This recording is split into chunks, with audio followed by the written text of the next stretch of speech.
ನಮಸ್ಕಾರ ಕರ್ನಾಟಕ. ನಾವು ಈಗ ಐತಿಹಾಸಿಕ ವಿಶ್ವವಿಖ್ಯಾತ ಬೆಂಗಳೂರು ಕರಗ ನೋಡೋದಕ್ಕೆ ಹೋಗ್ತಾ ಇದ್ದೀವಿ.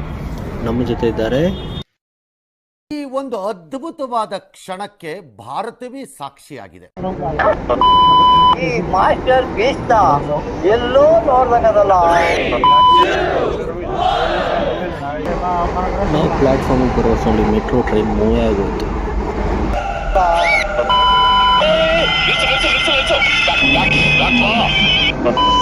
ಮೆಟ್ರೋ ಸ್ಟೇಷನ್ ಎಲ್ಲ ಫುಲ್ಲು ಖಾಲಿ ಹೊಡಿತಾ ಇದೆ.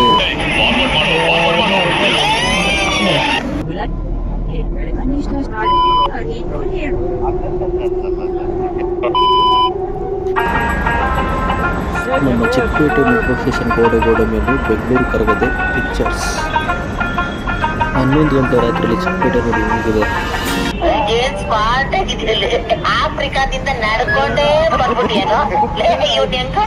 ನನಗೆ ಯಾವ್ದು ಉಪಯೋಗಿಸ್ಬೇಕು ಆ ಪದ ಉಪಯೋಗಿಸ್ಬೇಕು, ಇದಕ್ಕೆ ಸಂಬಂಧಪಟ್ಟ ಪದ ಉಪಯೋಗಿಸ್ಬೇಕು. ಆ ಬೋಳಿ ಮಗ ಹೇಳಿದ್ರಿ ಏನ್ರಿ ಅದು ಮಾತಾಡೋದು? ಏನ್ ಮಾತಾಡ್ತಾರ್ರಿ? ಯಾವನ್ರಿ ಅವರು? ನಮಗೆ ಸ್ವಾಭಿಮಾನ ಇದೆ. ಫಿಗರ್ ಎಲ್ಲೋ ನೋಡ್ದಂಗೈತಲ್ಲ. ನಂಗೂ ಹಂಗೆ ಅನ್ನಿಸ್ತಾ ಐತೆ.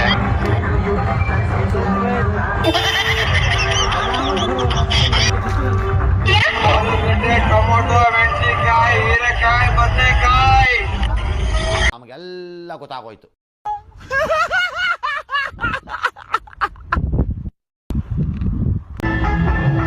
ಬನ್ನಿ ಹಾಗೆ ಬೆಂಗಳೂರು ಕರಗದ ಇತಿಹಾಸ ತಿಳ್ಕೊಳ್ಳೋಣ. ನಮಗೆ ಮಹಾಭಾರತ ಅಂದರೆ ಕುರುಕ್ಷೇತ್ರ ಯುದ್ಧ ಮಾತ್ರ ಗೊತ್ತು. ಕರಗ ಕರ್ನಾಟಕದ ಪ್ರಸಿದ್ಧ ಜಾನಪದ ಆಚರಣೆಯಾಗಿದೆ. ಈ ಸಂದರ್ಭದಲ್ಲಿ ಆದಿಶಕ್ತಿ ಶ್ರೀ ದ್ರೌಪದಿಯನ್ನು ವಾಣಿಕುಲ ಕ್ಷತ್ರಿಯ, ತಿಗಳ ಕ್ಷತ್ರಿಯ ಜನಾಂಗದವರು ಕುಲದೇವತೆಯಾಗಿ ಆರಾಧಿಸುತ್ತಾರೆ. 800 ವರ್ಷಗಳ ಬೆಂಗಳೂರು ಕರಗದ ಇತಿಹಾಸ. ಕರಗದ ಒಂದೊಂದು ಅಕ್ಷರವು ಒಂದೊಂದು ಸಂಕೇತ ಹೊಂದಿವೆ. ರಾಜಧಾನಿಗೆ ರಾಜ ಕಳೆ ಕೊಡುವ ಬೆಂಗಳೂರು ಕರಗಕ್ಕೆ ಹಲವು ವರ್ಷಗಳ ಇತಿಹಾಸ ಇದೆ. ಬೆಂಗಳೂರು ಕರಗಕ್ಕೆ 8 ಶತಮಾನಗಳ ಇತಿಹಾಸ ಇರೋದು ಗಮನಾರ್ಹ. ಕರಗ ಅನ್ನೋ ಮಾತಿಗೆ ಕುಂಭ ಎನ್ನುವ ಅರ್ಥ ಇದೆ. ಕರಗದ ಒಂದೊಂದು ಅಕ್ಷರ ಒಂದೊಂದು ಸಂಕೇತ ಹೊಂದಿವೆ ಎನ್ನಲಾಗುತ್ತಿದೆ. ಕ ಕೈಯಿಂದ ಮುಟ್ಟದೆ, ರ ರುಂಡದ ಮೇಲೆ ಧರಿಸಿ, ಗ ಗತಿಸುವುದು ಹೀಗೆ ವಿವರಣೆ ಕೊಡಲಾಗಿದೆ. ಈ ಕರಗ ಆದಿಶಕ್ತಿ ಸ್ವರೂಪಿಣಿಯಾದ ದ್ರೌಪದಿ ಆರಾಧನೆಗಾಗಿ ಮಾಡುವ ಹಬ್ಬ. ಈ ಆಚರಣೆಗೆ ಒಂದು ಪುರಾಣ ಕಥೆ ಕೂಡ ಇದೆ. ಆ ಕಥೆ ಏನು ಅನ್ನೋದು ವಿವರ ಇಲ್ಲಿದೆ. ಕುರುಕ್ಷೇತ್ರ ಸಮರದ ನಂತರ ಪಾಂಡವರು ಸ್ವರ್ಗಾರೋಹಣ ಮಾಡುತ್ತಾರೆ. ಅದೇ ಸ್ವರ್ಗಾರೋಹಣ ಸಂದರ್ಭದಲ್ಲಿ ದ್ರೌಪದಿ ಮೂರ್ಛೆ ತಪ್ಪಿ ಬಿದ್ದಳಂತೆ. ದ್ರೌಪದಿ ಮೂರ್ಛೆ ತಪ್ಪಿ ಬಿದ್ದದ್ದು ಅರಿಯದೆ ಪಾಂಡವರು ಮುಂದೆ ಸಾಗಿಬಿಟ್ಟಾರೆ. ಆಕೆ ಎಚ್ಚರವಾಗಿ ನೋಡಿದಾಗ ತಿಮಿರಾಸುರ ಎಂಬ ರಾಕ್ಷಸ ದೂರದಲ್ಲಿ ನಿಂತಿದ್ದನಂತೆ. ಎಂದು ನೋಡಿದ ದ್ರೌಪದಿಗೆ ತಿಮಿರಾಸುರ ರಕ್ಕಸ ವಿಕೃತನಾಗಿ ಕಾಣುತ್ತಾನೆ. ಆಗ ಆದಿಶಕ್ತಿಯ ರೂಪವನ್ನು ತೋರುತ್ತಾಳೆ.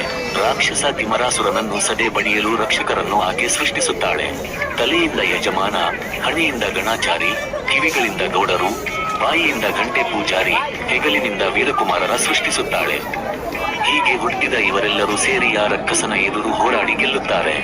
ಜನ್ಮ ನೀಡಿದ ದ್ರೌಪದಿ ಕೈಲಾಸಕ್ಕೆ ಹೋಗುವುದು ಮಕ್ಕಳಲ್ಲಿ ದುಗುಡ ಉಂಟು ಮಾಡುತ್ತೆ. ತೆರಳದಂತೆ ದ್ರೌಪದಿಯನ್ನು ಬೇಡಿಕೊಳ್ಳುವಂತೆ ಕೃಷ್ಣನು ಸಲಹೆ ಮಾಡುತ್ತಾನೆ.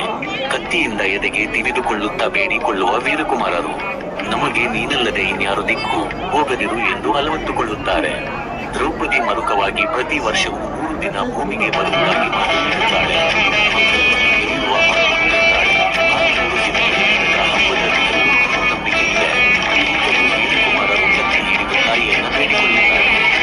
ಕರಗದ ಇತಿಹಾಸ.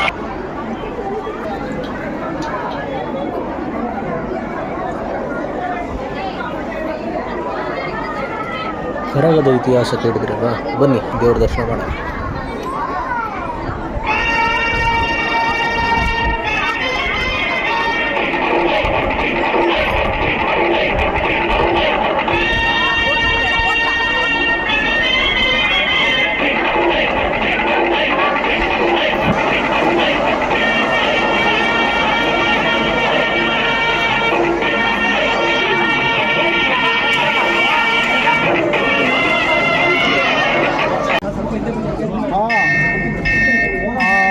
ಸರಿ ಯಾರೇ ಅಕ್ಕ ಬೆನ್ನು ಕಾಯೋಳು, ಅಮ್ಮನಿಗೆ ಅಮ್ಮ ಅಣ್ಣಮ್ಮ, ಯಾರೋ ತಮ್ಮ ಕರ್ಗ ಮೆಚ್ಚೋಳು.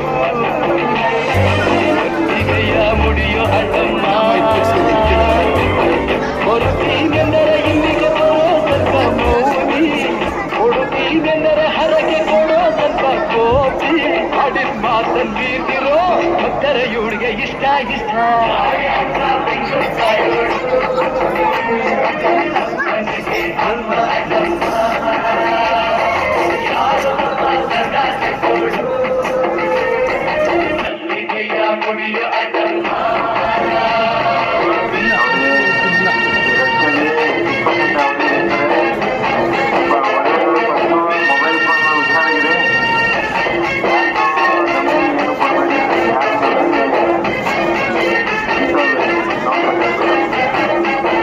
ಕಾಡು ಮಲ್ಲೇಶನೇ ಒಮ್ಮೆ ತಾಯ ಬೇರಿದ, ಇರುಳಪತ್ರೆಯ ಮರವ ಬೆಳೆದು ಎಂದು ಬಯಸಿದ, ಕರೆಸಿದಳು ಕೆಂಪೇಗೌಡರ ಇಂದಿಗೆ, ಮರದ ಜೊತೆ ನಗರವನ್ನು ಕಟ್ಟಿಸಿದಳು ಎಂದೆಗೆ. ಪೂಜೆ ಬಿಟ್ಟ ನಗರ ದೊರೆಯ ವಿಜಯನಗರಕ್ಕೆ, ವಾಲಿಸಿ ಹಾಕಿಸಿದಳು ಕೆರೆಯ ವಾಸಕ್ಕೆ.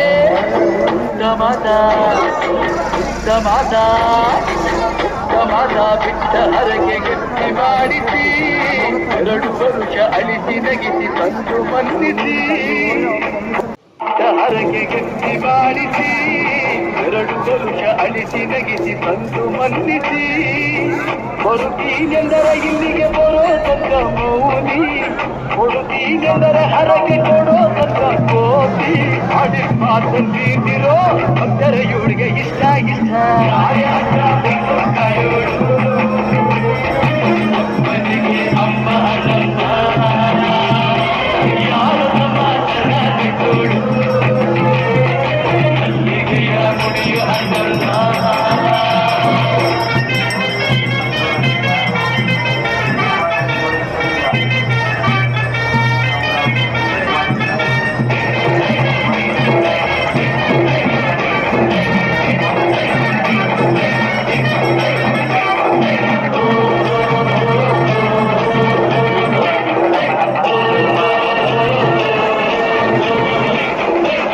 ಪಾಂಡುಪುರದಲ್ಲಿ ನಮ್ಮ ಧರ್ಮರಾಯರಿದ್ದರು, ಹೆಣ್ಣಿನ ವಾಸವೆಂದು ಸತಿಯರಿಂದಿದ್ದರು.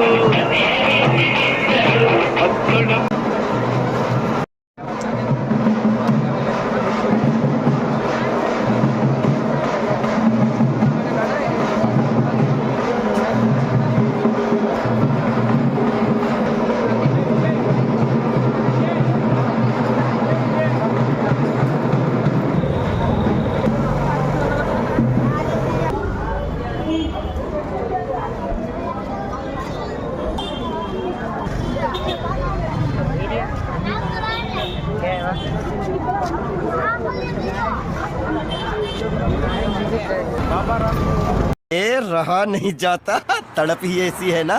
नहीं, सुके. अष्टे